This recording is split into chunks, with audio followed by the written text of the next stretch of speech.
Alhamdulillahilladzi athbata fi qulubina al-iman wa zayyanahu bit-taqwa. Wassalatu wassalamu ala nabiyyina Mustafa sayyidil anbiya'i wal mursalin wa ala alihi wa ashabihi wa man tabi'ahu bi ihsanin ila yaumiddin, amma ba'du. Asatidzah, pada kesempatan kali ini kita akan melanjutkan kajian hikam kita untuk menguatkan hati kita, mengasah hati kita untuk bercermin supaya kita bisa bermuhasabah, dan ini harapannya menjadi makanan hati kita, sebagaimana kita butuh makan untuk jasad kita. Sebab kalau keduanya tidak tawazun, tidak seimbang, makanan hati dan makanan jasad, maka insya Allah diri kita juga tidak akan seimbang. Sehingga dengan kajian ini harapannya bisa memberikan siraman rohani kepada kita, memberikan cerminan supaya kita bisa mengaca, bermuhasabah diri untuk memperbaiki diri kita bersama. Sebelum kita mulai kajian, mari kita bersama-sama membaca surat Al-Fatihah, surat Al-Insyirah, surat Al-Qadar, surat Al-Kautsar, kemudian surat An-Nasr, Al-Ikhlas, Al-Falaq, dan An-Nas. A'udzu billahi minasy syaithanir rajim. Bismillahirrahmanirrahim.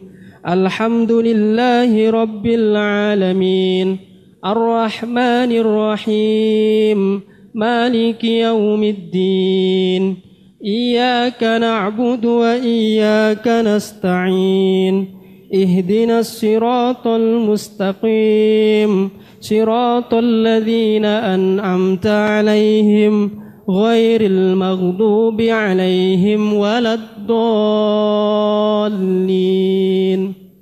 بسم الله الرحمن الرحيم.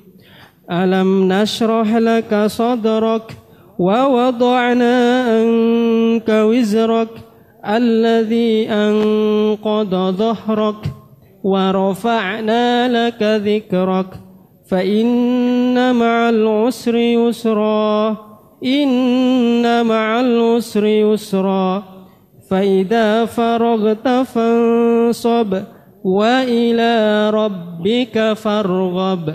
بسم الله الرحمن الرحيم.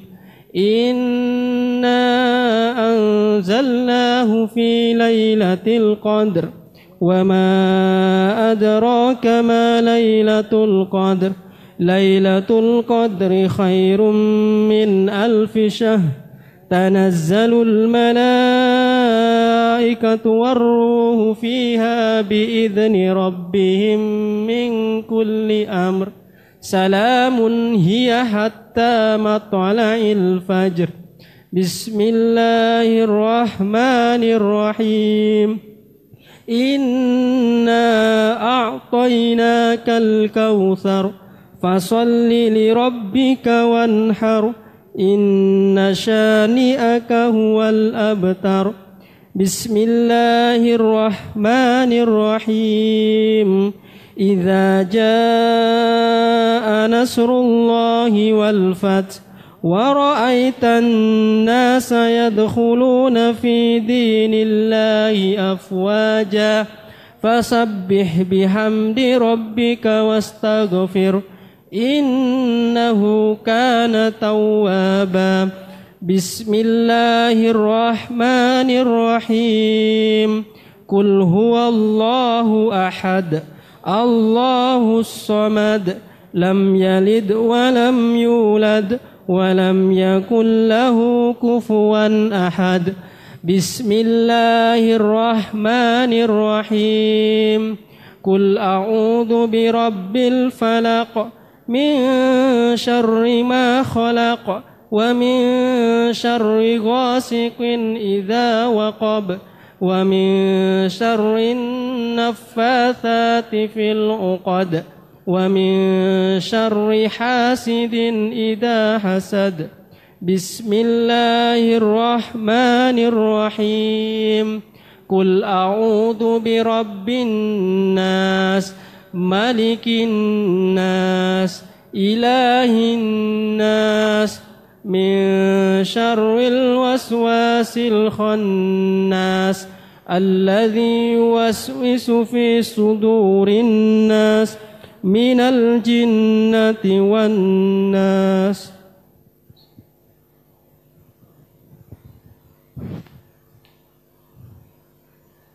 السلام عليكم ورحمة الله وبركاته.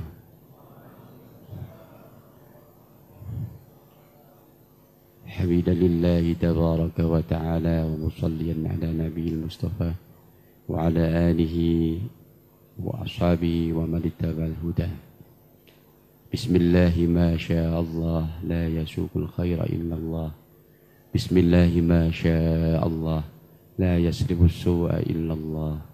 بسم الله ما شاء الله ما كان من نعمة فمن الله. بسم الله ما شاء الله لا حول ولا قوة إلا بالله. اللهم صل وسلم وبارك على سيدنا محمد الفاتح لما أغلق والخاتم لما سبق ناصر الحق بالحق والهادي إلى صراط مستقيم وعلى آله وصحبه حق قدره ومقداره العظيم. سبحانك لا علم لنا إلا ما علمتنا إنك أنت العليم الحكيم. اللهم افتح لنا حكمتك وانشر علينا رحمتك يا ذا الجلال والإكرام. Alhamdulillah, ikhwafillah rahimakumullah. Malam hari ini kita merasakan kenikmatan Allah yang begitu banyak. Kita rasakan pada malam hari ini.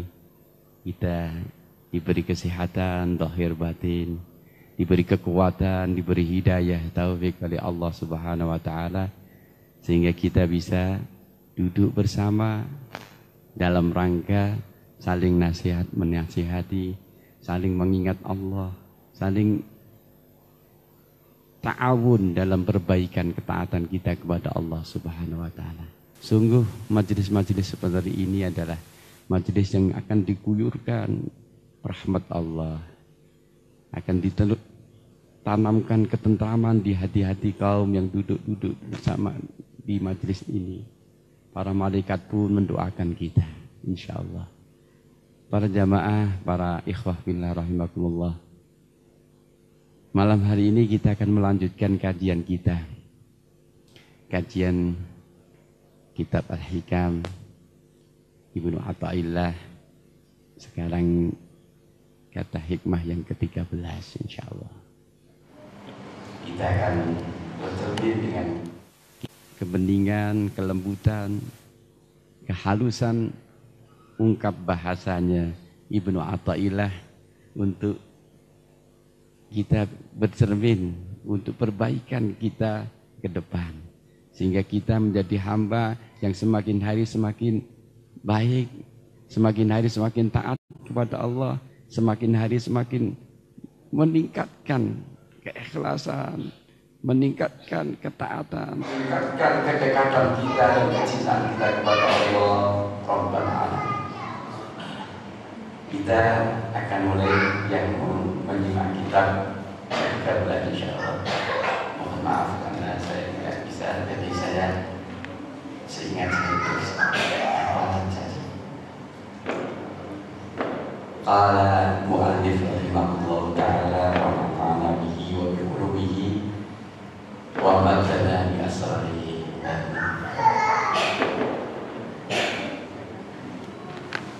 Kaifa yashrabu qalbun suwarul akwani muntabi'atun fi mir'atihi am kaifa yarhamu ilallah wa huwa mukabbalun bisyahawatihi am kaifa yatma'u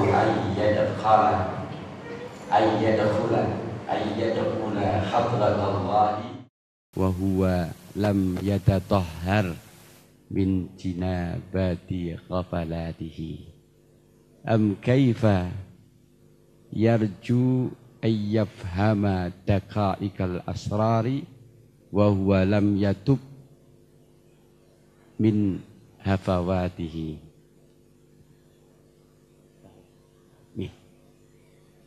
Kaifa yashraku qalbun. Bagaimana bisa terbit, bisa bersinar qalbun suatu hati.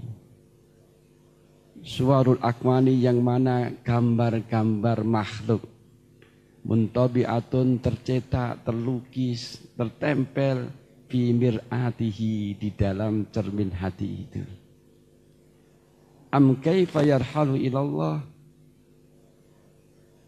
Dan bagaimana mungkin yarhalu ilallah bisa berjalan kepada Allah, bisa meniti jalan menuju Allah, wa huwa mukabbalun bi syahawatihi, sedangkan dia terjerat dengan ikatan syahwat-syahwatnya. Am kaifa yatma'u ayyadakhula hadratallah.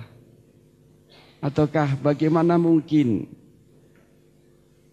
orang berharap untuk bisa masuk ke hadirat Allah, untuk bisa hadir sowan ke hadirat Allah, sedangkan wa huwa lam yatatahhar, sedangkan dia belum bersih min jinabati ghafalatihi, dari jinabah kelalaiannya.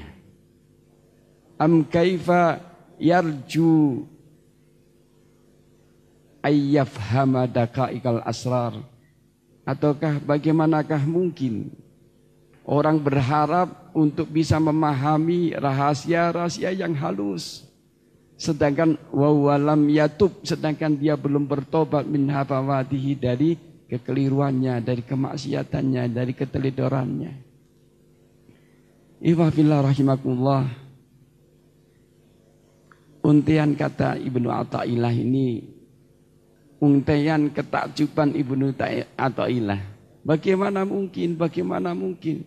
Karena tidak ada sesuatu yang diddain, jam'u bainad diddain, sesuatu yang berlawan itu terus bersatu. Tidak mungkin. Ini kontradiktif. Ihwafillah rahimakumullah. Beliau mengatakan bagaimana mungkin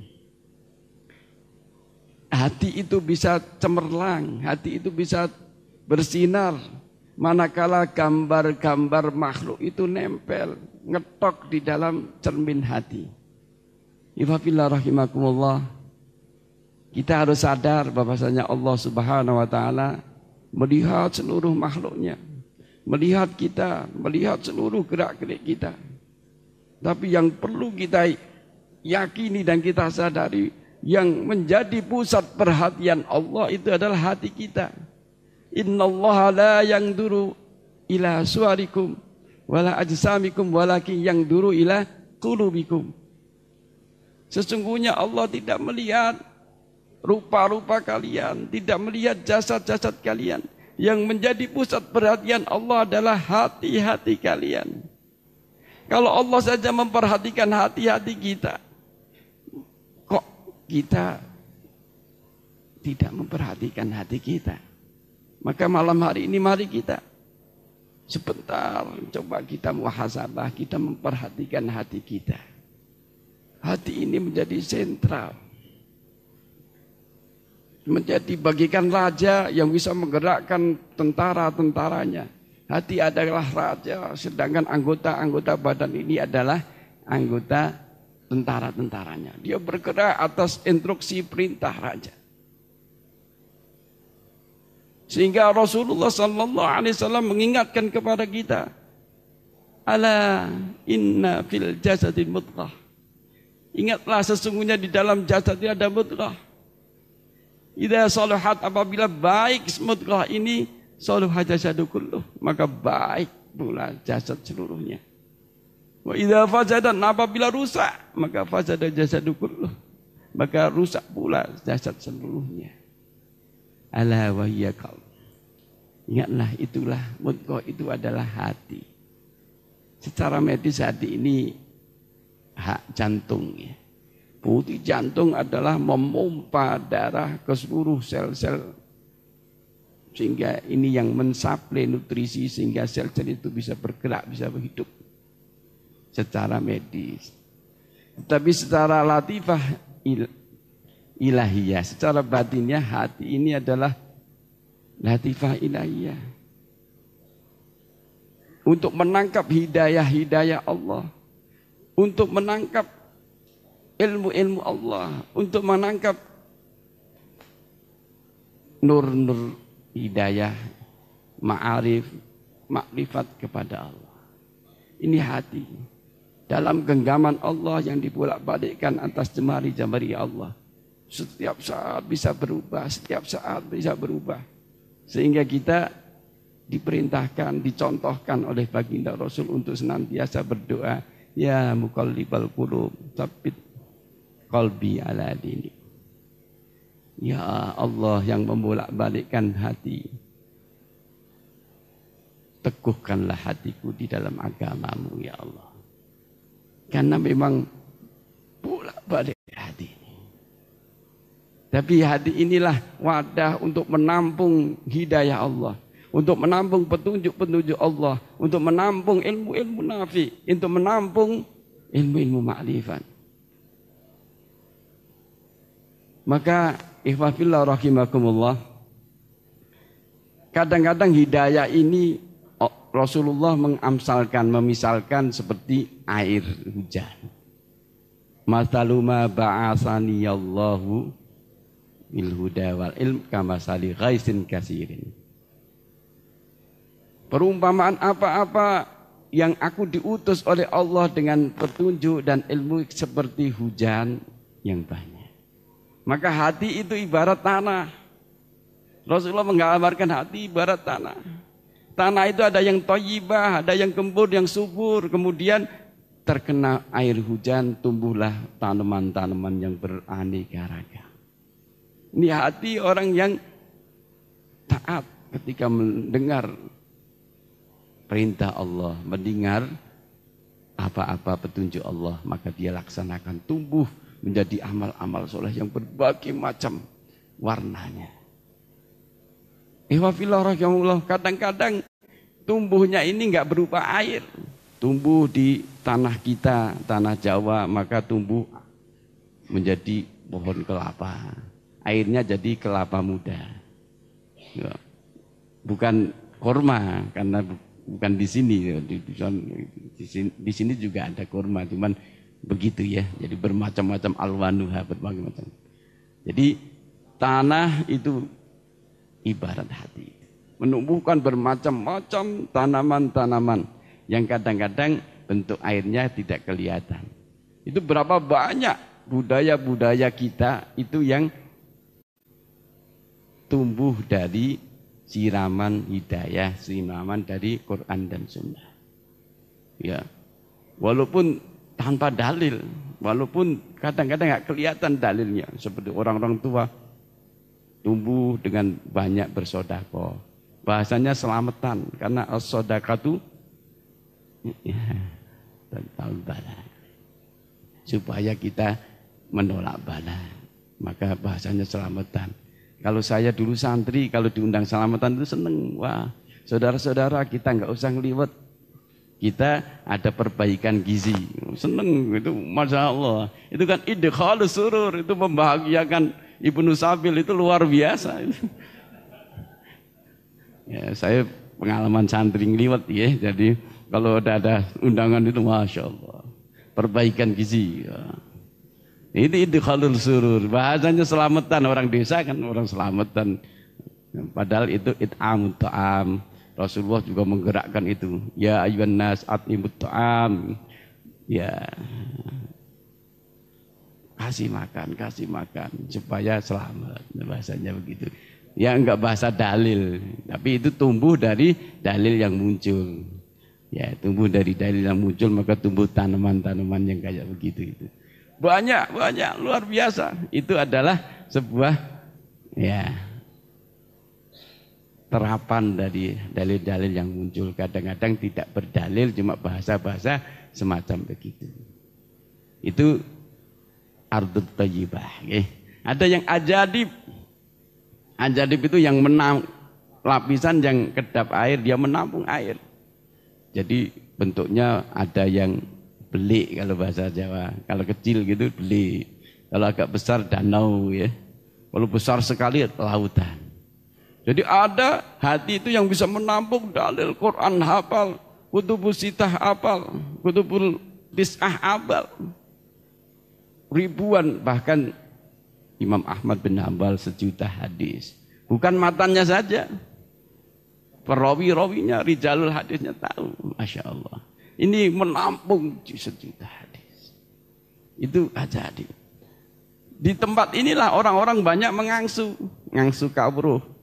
Belajar, ulama bisa, orang-orang bisa ngambil air untuk minum, ngambil air untuk bertani, ngambil air untuk beternak dan sebagainya.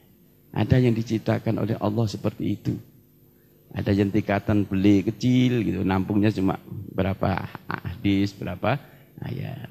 Ada yang tingpapan bahar. Ini orang yang tabakhur fil ulum, yang menyamudra ilmunya. Ini kita bisa lihat. Ya, ulama-ulama dulu Masya Allah ya.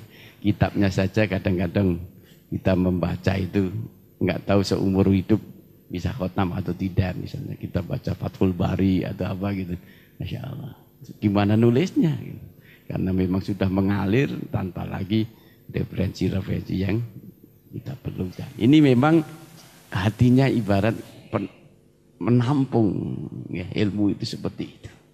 Itu tempat orang yang ngangsu kawruh. Ada yang memang tanah itu tidak meresap, jika tidak menampung, cuma bablas begitu saja. Jadi tidak menumbuhkan tanaman, tidak juga menampung air, sehingga bablas begitu saja. Begitu juga ada hati yang begitu itu. Ini sawa'un alaihim a'angdartahum am lam tungdirhum lain. Sama aja diberitahu atau tidak diberitahu, diperingatkan atau tidak diperingatkan, sama saja. Enggak ngefek sama sekali. Ini kayak begitu. Itu ada kalanya Kanjeng Nabi memisalkan hati ibarat tanah. Hidayah seperti air hujan. Tapi di Quran juga mengibaratkan hidayah itu seperti cahaya. Yahdillah binurihi mayyasha. Allah memberi hidayah dengan nurnya orang-orang yang dikehendaki. Seperti yang kita ingat, kita pernah belajar fisika untuk menangkap cahaya itu dengan cermin, dengan lensa. Dan ini digambarkan di surat An-Nur, ada zujajah ya. Allahu nurus samawati wal ard, matalu nurihi kamishkatin fiha misbah, al-misbahu fi zujajah.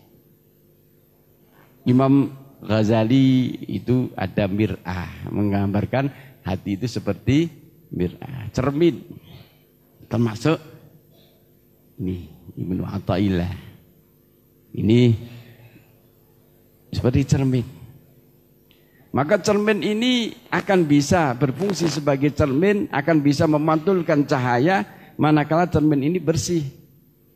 Maka kalau hati ibarat cermin itu, kata Imam Ghazali, bisa berkarat, bisa hitam lekam karena noktah-noktah dosa yang tertempel di situ.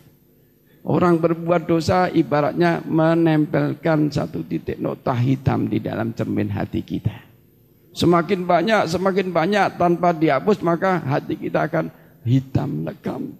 Tidak bisa untuk bercermin dan tidak bisa untuk memantulkan cahaya. Kalla barrona ala qulubihim ma kanu yaksibun. Rona itu karatan. Jadi karena hatinya berkarat dikarenakan apa yang dia lakukan. Amal-amal kemaksiatan ini membuat hati berkarat. Atau cermin itu ditempel-tempel gambar karena dia mengidolakan Messi, ditempel di situ Messi. Ada yang mengidolakan Harley, tempel di situ Harley ya. Ada yang mengidolakan rumah megah, tempel di situ. Ada yang mengidolakan artis, tempel begitu, buka aurat lagi. Masya Allah, na'udzubillah. Nah, itu kadang begitu.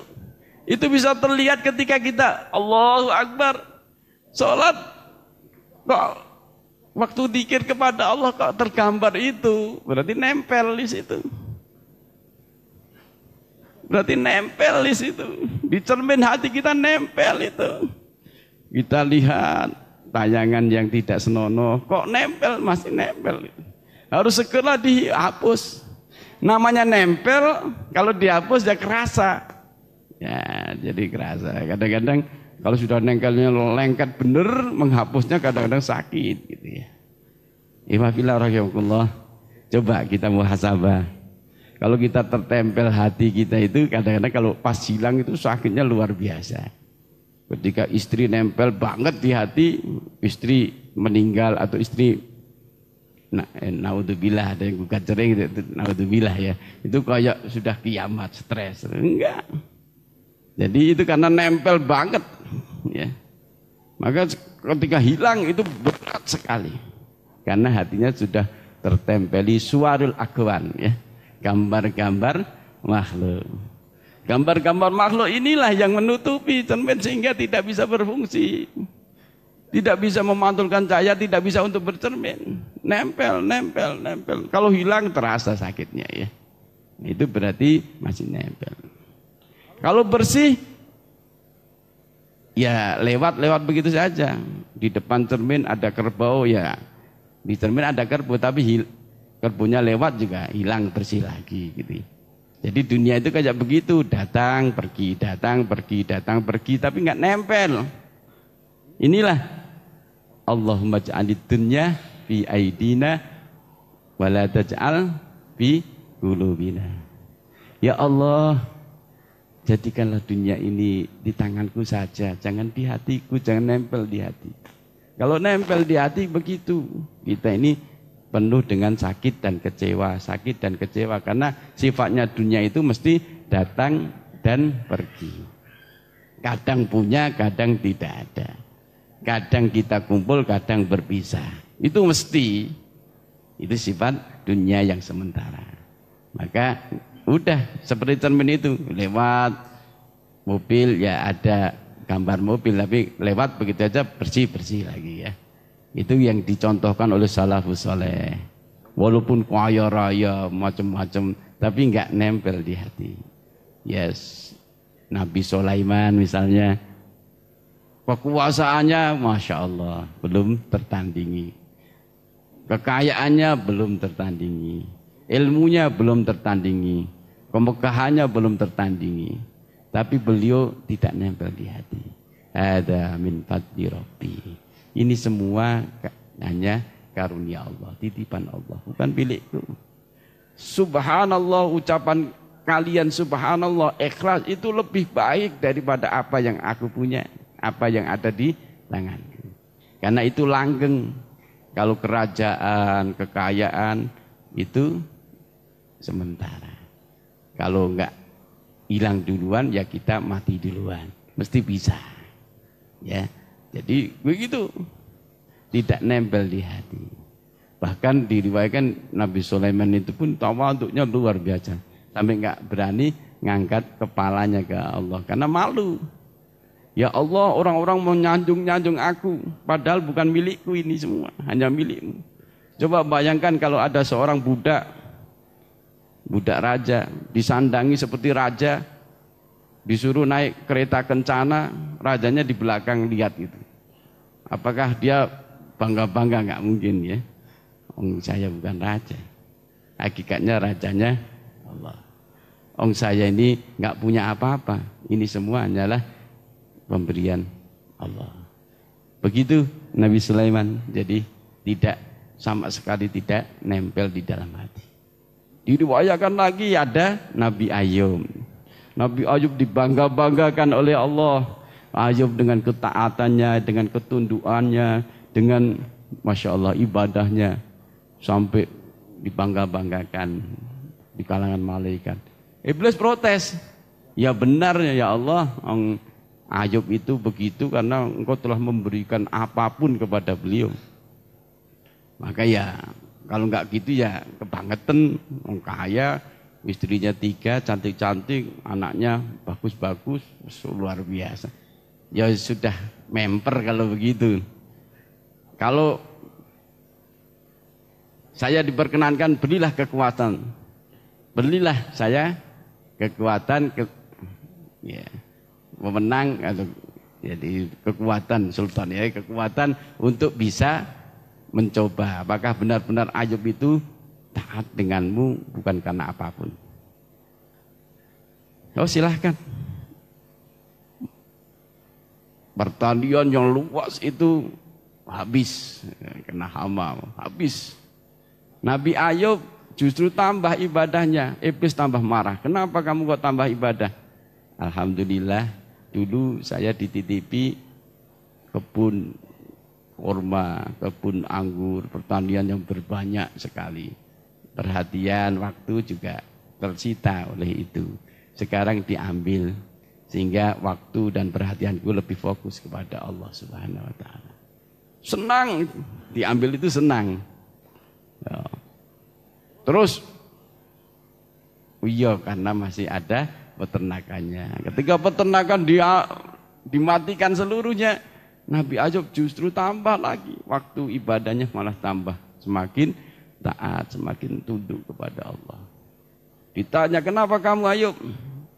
Alhamdulillah, titipan Allah berupa hewan ternakku sudah diambil pemiliknya. Sehingga aku tidak repot-repot ngurus, perhatianku khusus untuk Allah. Tambah waktunya untuk ibadah. Terus anaknya, oh kan masih ada anaknya. Anaknya meninggal, itu pun ketika sudah meninggal semua, Nabi Ayub masih alhamdulillah tambah ibadah. Karena anak juga titipan Allah. Sewaktu-waktu bisa diambil oleh sang penitip. Aku waktuku lebih banyak untuk ibadah kepada Allah. Istrinya minta cerai yang dua, yang satu tetap setia. Ya. Tetap tanggung jawabku berkurang sehingga aku lebih banyak, lebih fokus untuk beribadah kepada Allah. Sampai jasadnya pun digerogoti oleh gelatung-gelatung karena sakit. Sampai istrinya, ya Nabi Allah ya Ayub, ya suamiku, engkau kan Nabi, doamu mustajab, mintalah kesembuhan kepada Allah. Aku malu istriku. Aku sehat berapa tahun? 80 tahun. Aku sakit baru berapa tahun? 18 tahun. Aku malu. Ternyata sehatku lebih banyak daripada sakitku. Enggak mentolong. Tapi ketika belatung itu sudah mau menggerogoti jantungnya, menggerogoti hatinya dan lisannya, maka tersentak Ayub. Kalau hatiku diambil, maka aku enggak bisa mengingat Allah. Kalau lisanku digerogoti gelatung, maka aku tidak bisa menyebut Allah, tidak bisa bertasbih kepada Allah, tidak bisa bertakbir kepada Allah. Maka terlontarlah inni masan yadullu wa anta arhamur rahimin. Masya Allah. Jadi fokusnya itu hanya mengabdi kepada Allah. Sedangkan dunia ini cuma pendit titipan Allah, tidak nempel ke hati. Ini ikhwah fillah rahimakumullah. Ini gambaran-gambaran orang-orang yang hatinya tidak tertempeli oleh aneka rupa makhluk. Beliau mengatakan bagaimana bisa hati itu bisa bersinar kalau penuh dengan gambar-gambar makhluk di dalam cermin hati itu. Maka apabila kita kepingin hati kita bersinar, ya, kita bersihkan dari berbagai macam tempelan-tempelan makhluk. Tempelan ini kalau kita sudah terkait erat bergantung kepada makhluk atau mencintai melampaui batasan, melampaui Allah dan Rasulnya, itu nempel ya. Maka ikhwah fillah rahimakumullah, kita coba sedikit demi sedikit kita bersihkan. Maka prosesnya adalah proses pembersihan hati, takhliyah dari berbagai macam hal-hal yang nempel di dalam hati. Ingat saudara-saudara sekalian, dunia ini ya cobaan, ya. Jadi harus kita benar-benar waspada. Kemudian beliau mengatakan bagaimana orang itu bisa berjalan ilallah, yarhalu berjalan, meniti jalan menuju Allah, manakala dia masih mukabbalun, terjerat, terikat erat dengan syahwat-syahwatnya. Ihwafillah rahimakumullah. Berjalan kepada Allah itu bahasa-bahasa yang sering digunakan di dalam Quran maupun di dalam sunnah itu naik, yas'atu atau ya'ruju ilaihi, ya. Naik, ya. Mi'raj, ya, mi'raj ilallah, ya. Jadi naik, bahasanya naik. Coba bayangkan kalau ada burung ditali, terbang naik, ya tetap jatuh ke bawah. Kalau kita masih terjerat, tertali oleh syahwat kita, maka enggak akan bisa mi'raj kepada Allah. Kita masih berkutat kepada syahwat itu saja. Syahwat itu, entah itu syahwat tentang wanita. Yujina linnasi hubbus syahwati minan nisa. Entah itu syahwat wanita, maka ya akan berkutat kepada wanita aja. Entah itu syahwat harta, maka kita bisa lihat orang-orang yang terikat dengan syahwat harta, maka hari-harinya cuma pergi mencari harta, setelah dapat harta menggunakan harta, begitu terus berputar-putar, bagikan himar yang ditali untuk menggiling padi itu. Senin berangkat, nanti kalau Minggu, Sabtu Minggu sekarang, ya, Sabtu Minggu senang-senang menghabiskan apa yang sudah didapat. Terus Senin berangkat lagi, Selasa berangkat lagi, puter terus. Itu terjerat oleh duit. Coba kita muhasabah, apakah kita masih begitu? Masih terjerat ya cuman dengan ikatan duit saja, terus kita berangkat, wah ini waktunya saya ngajar. Wah, sudah punya gaji, wah ini waktunya belanja. Apakah cuma begitu terus? Coba runtutan durasi bulanan, ada yang durasi mingguan, ada yang durasi tahunan dan sebagainya. Itu berputar aja gitu. Ya, ini syahwat. Bagaimana orang bisa meniti kepada Allah manakala dia masih terjerat oleh ikatan syahwat? Nah terus gimana? Kita ini manusia yang ada syahwatnya.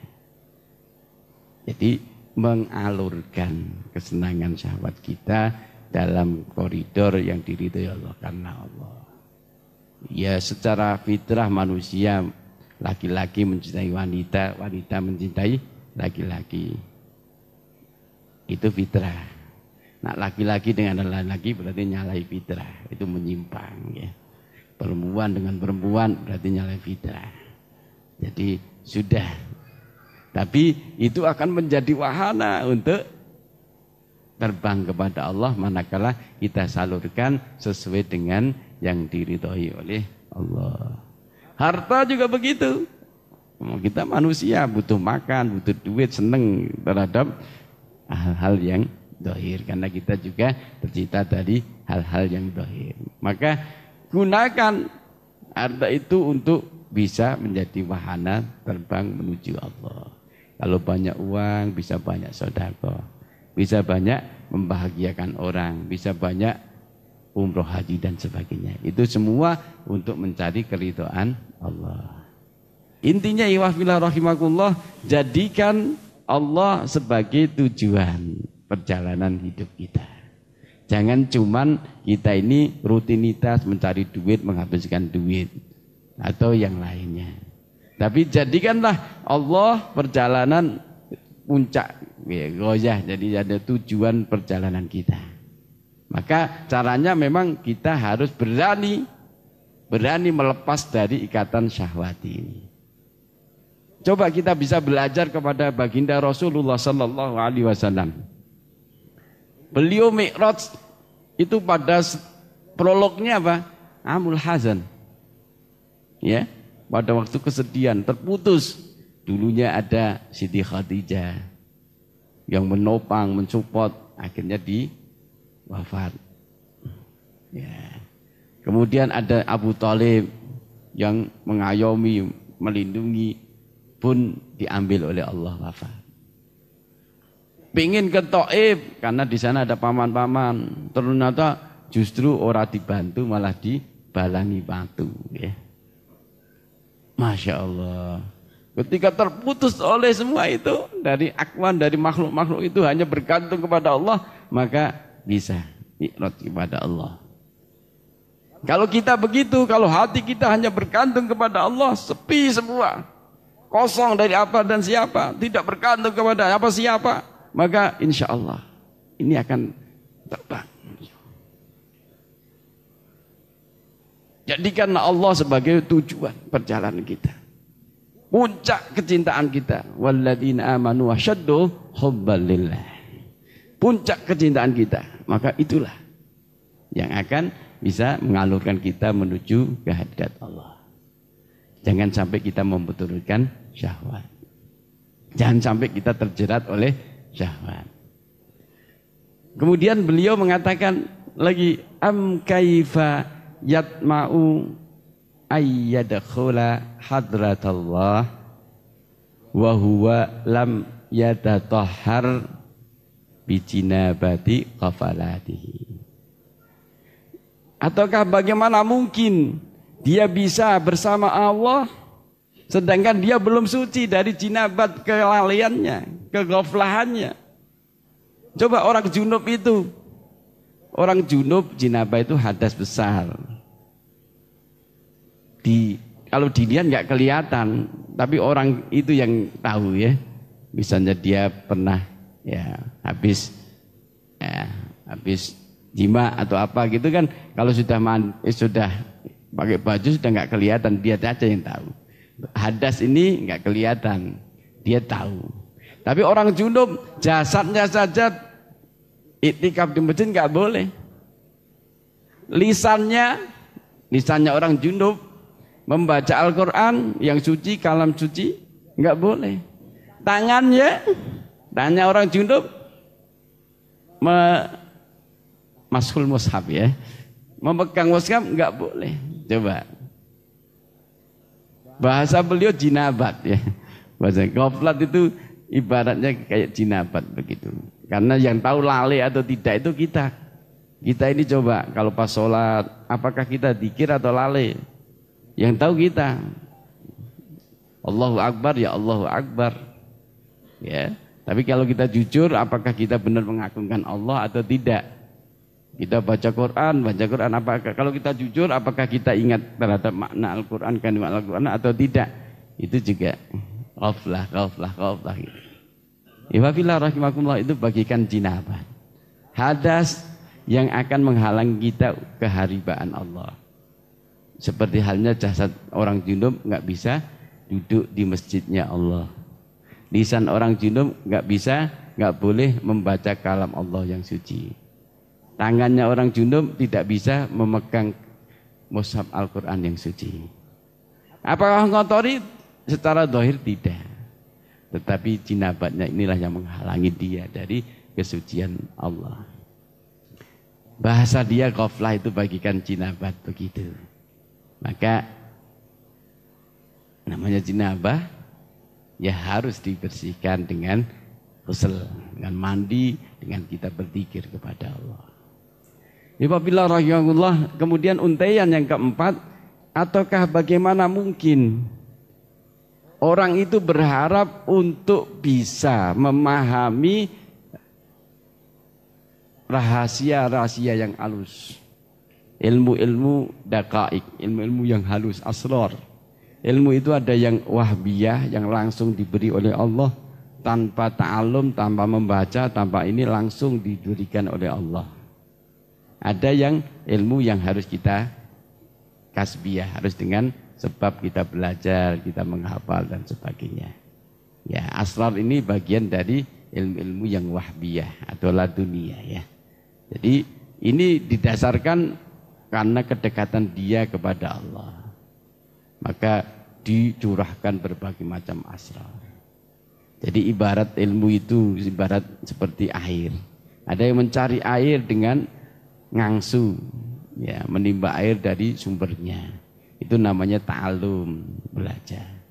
Ada yang kita menggali kepada sumber air sehingga memancar air dari sumbernya. Nah, ini ilmu-ilmu yang wahbiyah langsung dari Allah Subhanahu wa taala. Ini sifatnya asrar, ada qaikil asrar. Bagaimana dia mendapatkan ilmu ini kalau dia tidak taubat dari kekeliruan, dari kemaksiatan. Untaian 4 kata ini sebetulnya terus berangkit. Setelah ini harus begini, setelah ini harus begini. Jadi orang yang hatinya tergambar macam-macam akwan, makhluk, maka dia akan terjerat oleh syahwat. Orang yang terjerat oleh syahwat, maka dia akan lalai. Ya. Terkotori dengan jinabat ghaflah. Kemudian orang yang lalai, maka dia akan teledor, akan terjerumus kepada kemaksiatan. Ya, kemaksiatan itu berangki. Sebaliknya kata yang pertama, orang yang hatinya bersinar, maka dia akan jelas menapak jalan menuju Allah. Kalau orang sudah jelas menapak jalan menuju Allah, maka dia akan sampai ke hadirat Allah. Kalau sudah ke hadirat Allah, maka dia akan dicurahkan berbagai macam karunia-karunia Allah yang berupa waridat-waridat. Karunia Allah, ilmu-ilmu yang langsung dari Allah. Itu karena kedekatan dia kepada Allah. Jadi rangkaian berangki. Terus gimana kita, langkah kita yang harus kita ambil dari kata beliau ini? Pertama harus kita lakukan tobat. Wa huwa lam yatub bihafawatihi. Ya. Jadi kita tobat dari kemaksiatan, dari kekeliruan kita. Maka akobah pertama, langkah pertama adalah bagaimana kita bertobat dari kemaksiatan yang kita lakukan. Yang dohir dulu. Yang dohir dulu. Kita tobat dari segala macam kebohongan yang kita lakukan. Kita tobat dari berbagai macam kemaksiatan lisan, kemaksiatan mata, kemaksiatan telinga, kemaksiatan apa saja yang kita lakukan secara dohir yang jelas. Maka tobat kita lakukan. Ini langkah pertama untuk menuju terangnya hati, bersinarnya hati menuju kehadirat Allah, maka tobat. Yang dohir itu dari kemaksiatan dohir. Masya Allah. Orang yang bermaksiat, bertobat itu pun Masya Allah, itu diterima oleh Allah, akan menjadi kekasih Allah. Innallaha yuhibbut tawwabin. Allah itu mencintai orang-orang yang bertobat. Kita benar, kita telah banyak mendengar orang-orang yang dulunya Masya Allah maksiatannya luar biasa, baik di kalangan sahabat maupun di para salafus soleh. Tetapi ketika tobat menjadi orang yang luar biasa, derajatnya mulia, seperti Umar bin Khattab, Abu Sufyan dan sebagainya. Itu taubat. Ingat saudara-saudara sekalian, banyaknya dosa kita, ya, seringnya dosa kita, ini akan banyak membuat hidup kita ini kelam. Akan gelap, banyak kegelisahan yang muncul. Maka sadarlah ini dan jangan diterus-teruskan. Baliklah kepada Allah. Allah sangat bahagia, sangat senang ketika ada hambanya yang balik dari kemaksiatan, bertobat. Sangat senang, bahkan melebihi senangnya daripada orang yang kehilangan. Dia berjalan di padang pasir kehilangan kendaraan dan perbekalannya, sehingga udah maju mati, mundur mati, udah putus asa tidur. Akhirnya datang ontanya dan perbekalannya, dia senang. Allah lebih dari situ. Kalau ada hamba yang dulunya maksiat kok balik kepada Allah, maka Allah sangat senang. Innallaha yuhibbut tawwabin wa yuhibbul mutatahhirin. Seberapapun dosanya, walaupun sebanyak sundul langit, sekurabul ardi, sekebaknya bumi, kalau kita mau bertobat, Allah pasti mengampuni. Kita masih ingat ada orang yang membunuh 99 orang, ditambah 1 rahib, jadi 100 orang. Bertobat dan hijrah menuju kebaikan, belum sempat berbuat baik apapun, sudah diberi rahmat oleh Allah, bagian malaikat rahmat. Ini karena senangnya Allah apabila ada seorang hamba balik dari kemaksiatan menuju Allah. Jadi yang pertama, ihwafillah rahimakumullah, dari kata-kata beliau ini, marilah kita hari ini, detik ini, kita punya niatan untuk mengakhiri segala kemaksiatan zahir kita. Stop, sudah sampai di sini. Mata yang sering tidak terkontrol, lisan yang kadang-kadang berbohong. Stop, sudah saat ini, maka aku ingin berkata jujur. Aku ingin ghaddul basar, menundukkan pandangan. Aku ingin bersikap ya jujur dan sebagainya. Terus stop. Kemudian setelah itu yang zahir, kemudian kita bertobat, mensucikan dari kelalaian kita. Ghaflah alladzina hum fi ghamratin sahun. Ya, orang-orang yang sahun, lalai, tenggelam dalam kelalaian. Ini kita lupa, kita harus akhiri. Mulai dari ketika kita sholat. Ya, mulai dari ketika kita sholat. Upayakan sholat ini benar-benar standar. Hakimis sholat ali dzikri. Untuk mengakhiri keghaflan kita, kelalaian kita, maka adalah kita membiasakan berzikir kepada Allah. Syukur bisa sebanyak-banyaknya. Syukur bisa mendawamkan zikir. Setiap detak napas kita, setiap langkah kita, kita senantiasa berzikir kepada Allah. Kalau kita berzikir kepada Allah, maka Allah bersama kita. Manakala kita berzikir kepada Allah, apakah kita tidak senang? Tatkala kita senantiasa ya, Allah bersama kita, menolong kita, mengawasi kita, membimbing kita, maka kita upayakan banyak berzikir. Ya, latihan pertama adalah perbaikan sholat. Karena sholat ini memang zikir yang sakral. Kalau sholat aja belum bisa berzikir, mah di luar sholat juga apalagi. Ya.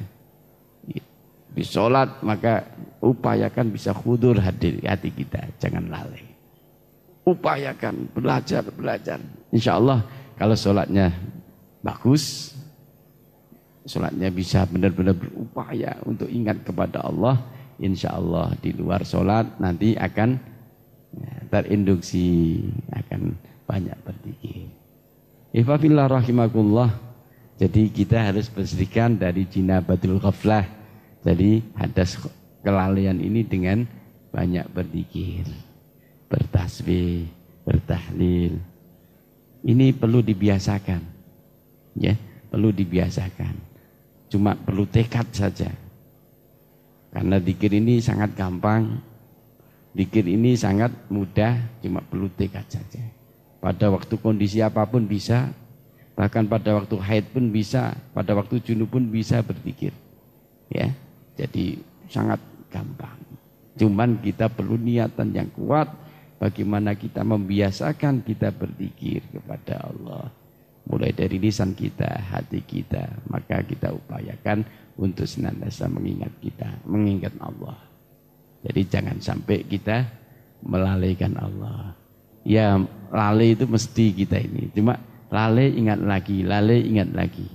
Minimal setiap langkah, setiap amal yang baik, maka awali dengan bismillah. Akhiri dengan hamdalah. Syukur setiap langkah kita, setiap saat kita tidak lepas dari berzikir kepada Allah Subhanahu wa taala. Perlu dibiasakan. Kita bertasbih subhanallah, alhamdulillah, wala ilaha illallah, wallahu akbar. Coba rasakan nanti. Nanti akan terasa benar di dalam ketenangan hati kita. Kalau kita banyak menyebut asma Allah. Kemudian setelah itu baru syahwat ini akan sedikit demi sedikit ya akan pudar. Karena kalau tanpa itu maka ini akan terus membelenggu kita. Membelenggu kita, orang bergerak bersikap karena dorongan syahwat. Kalau sudah syahwat pudar, maka insya Allah orang yang sudah tidak lengket lagi dengan kepentingan syahwati, hatinya tidak akan lengket, tidak akan gambar-gambar makhluk itu tidak akan lengket di dalam hatinya.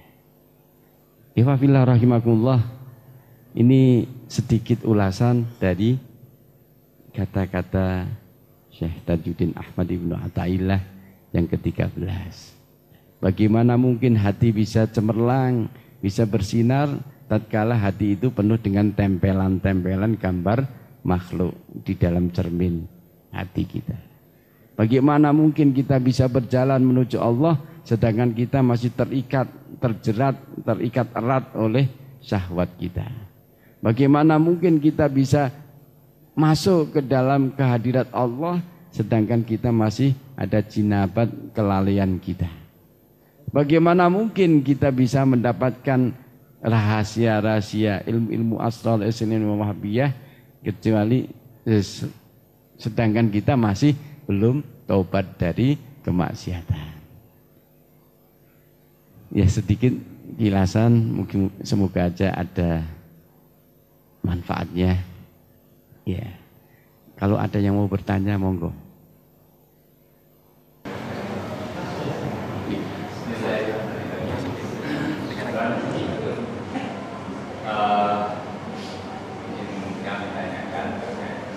Bagaimana cara menanamkan sifat yang selalu bergantung kepada Allah kepada anak-anak.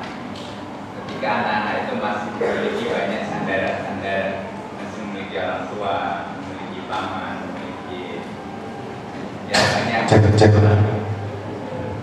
ya, sehingga kadang-kadang sulit untuk menjadikan mereka bergantung kepada Allah.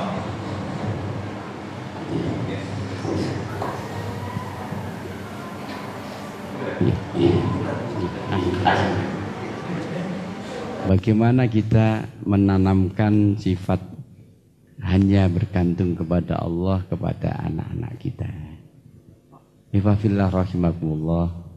Allah Subhanahu wa taala mendidik kita dengan bertahap, tadrijan. Jadi bertahap. Coba kita bisa lihat dari pendidikan fisik aja kita ya. Waktu bayi kita sangat bergantung kepada ibu ASI, tidak ada yang lain. Maka bergantung kepada, kemudian bisa disapi. Apakah kebergantungan bisa lepas? Belum. Ya, belum. Tapi ada pensapian ya. Kemudian ada makanan-makanan suplemen dan sebagainya. Terus semakin remaja, semakin dewasa, maka kebergantungan itu terkikis. Maka sebaik-baik pendidik adalah sesuai dengan tabaqatnya, sesuai dengan keadaannya. Ya. Memang kalau orang-orang tertentu yang dipilih oleh Allah, ya. Bahasa saya murad itu adalah orang yang dipilih oleh Allah. Ya, itu memang dipaksa oleh Allah. Seperti baginda Rasul, lahir sudah nggak ada bapak, yatim. Padahal di Arab itu yang kerja bapak.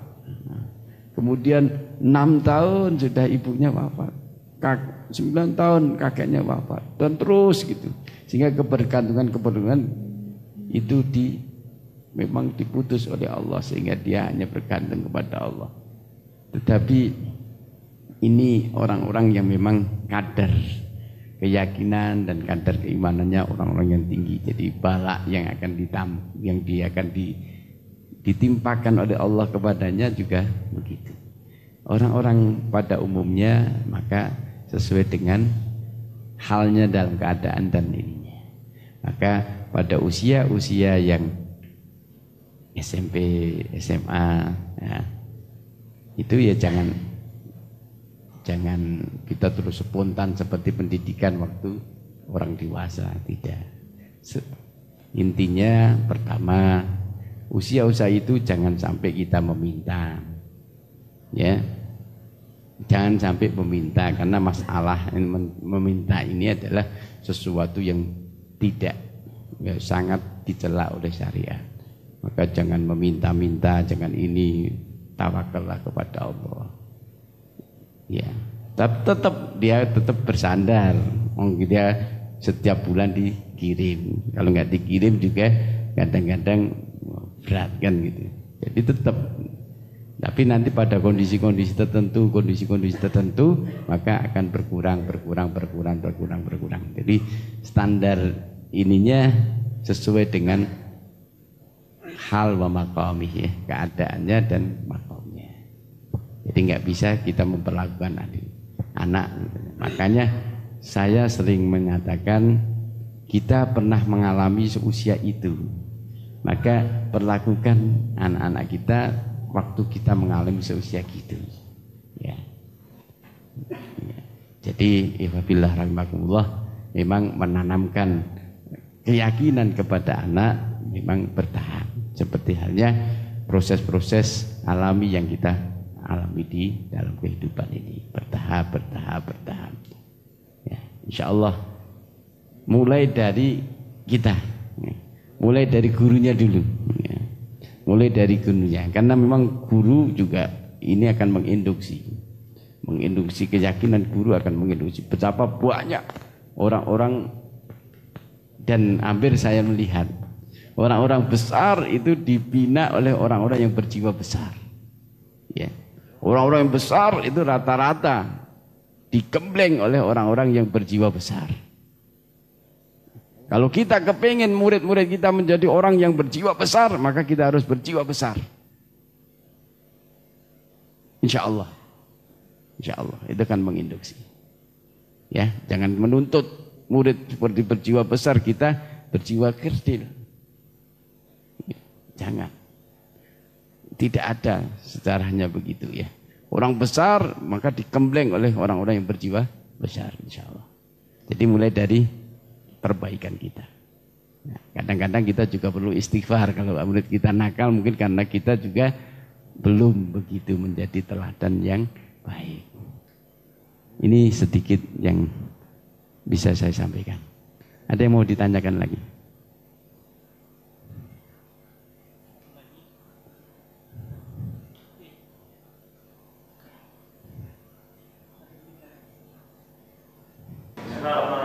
Assalamualaikum warahmatullahi wabarakatuh. Waalaikumsalam warahmatullahi wabarakatuh. Alhamdulillah ada sedikit pencerahan, tapi di sebelah saya ada rekan yang tadi curhat sama saya. Curhat masalah hati, karena ini perasaan hati. Kebanyakan perasaan hati bagi pemuda itu masalah wanita. Bagaimana caranya kita menyerahkan gitu kan perasaan cinta kita kepada wanita, menyerahkan perasaan kita kepada Allah, bagaimana caranya? Karena kalau kita berlarut mencintai seorang wanita tanpa ada tindakan yang pasti dalam tanda kutip nikah, lamar dan nikah, kayaknya nempel ke wajahnya di hati. Ah, itu bagaimana caranya?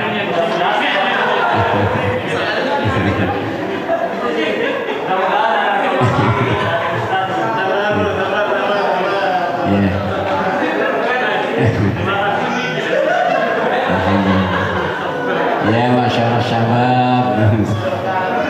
Jadi kalau kamu sudah fa'ah, ya kita coba tuh. Makan nikah. Solusi pertama, solusi nikah. Jadi maka nikah itu mempercepat nikah, bagus. Karena itu memperjama isra'ul bil khair, ya. Jadi mempercepat. Itu Masya Allah. Memang saya juga mengalami bujang, ya. Jadi untungnya saya nggak begitu awas, jadi nggak bisa begitu ini. Untungnya itu, ya. Jadi tidak terlalu gandrung terhadap kecantikan wanita, ya. Jadi untungnya. Mungkin kalau awas mungkin melebihi antum gitu, ya. Ya, tapi untungnya gitu. Alhamdulillah. Ya wabillah rahimahullah, ini fitnah terbesar bagi wanita, bagi laki-laki adalah wanita. Maka solusinya ya nikah. Nah, solusinya nikah. Terus gimana mempercepat nikah? Maka harus memenuhi syarat-syarat nikah. Memantaskan diri untuk bisa nikah.